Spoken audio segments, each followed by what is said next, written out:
he was doing so well. That was last year. The pictures on Rhonda's wall are portals back in time. Most memories are happy. Because I know exactly where I was when I took that picture. Other than the fact there won't be any new additions. And my sadness was I can't make any new ones. Her son Nathan's struggle with addiction began like so many others. I did not know that he had any problems with Vicodin.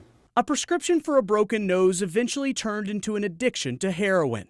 Nathan made 6 trips to rehab and got sober for several months until a relapse 3 months ago. 11:45, I had my last communication with him.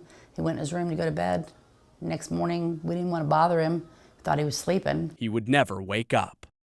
It didn't really hit me until we saw the obituary and saw the date, beginning and end, and that's when it hit me that he was not going to come back. It's a realization so many mothers are now facing. Numbers from our local NCADA chapter show opioid overdose deaths in St. Louis were up 23% in 2018 compared to 2017. St. Louis County numbers were even higher at 30%. It's not that more people are using drugs. The problem is that the drugs that are out there are more dangerous. The perception is the area most impacted by drug abuse in our region is here in the city.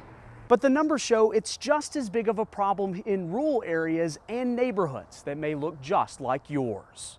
The numbers prove to Brandon Costerison more must be done, and quickly. But between the state and federal level, there's still not enough resources to adequately address this addiction crisis. Rhonda says it's a fight that begins with ending the stigma. Get educated, because it's not a choice, it's a disease. Because she'd give anything to be able to add just one more picture to her wall. He wanted it for everybody else, I think, but himself.